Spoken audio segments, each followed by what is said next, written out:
Gain what you cannot lose. Jesus looked at them and said, "With man it is impossible, but not with God. For all things are possible with God." Mark 10:27. Here are two great incentives from Jesus to become a world Christian and to dedicate yourself to the cause of frontier missions as a goer or a sender. 1. Every impossibility with men is possible with God. Mark 10:27. The conversion of hardened sinners will be the work of God and will accord with His sovereign plan. We need not fear or fret over our weaknesses. The battle is the Lord's, and He will give the victory. 2.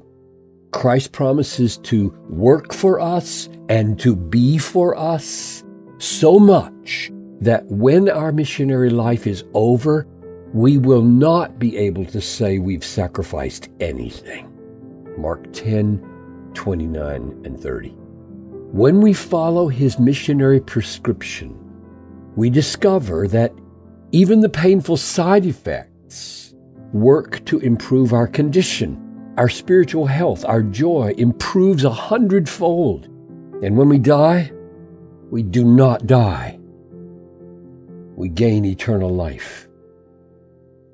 I do not appeal to you to screw up your courage and sacrifice for Christ. I appeal to you to renounce all that you have to obtain life that satisfies your deepest longings. I appeal to you to count all things as rubbish for the surpassing value of standing in the service of the King of Kings. I appeal to you to take off your store-bought rags and put on the garments of God's ambassadors. I promise you persecutions and privations, but remember the joy. Blessed are those who are persecuted for righteousness' sake, for theirs is the kingdom of heaven. Matthew 5:10. On January 8, 1956, 5 Guarani Indians of Ecuador killed Jim Elliot and his 4 missionary companions as they were trying to bring the gospel to the Guarani tribe of 60 people.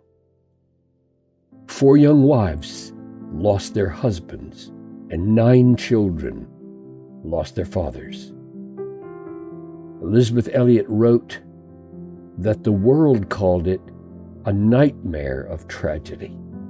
Then she added, "The world did not recognize the truth of the second clause in Jim Elliot's credo. He is no fool who gives what he cannot keep to gain what he cannot lose."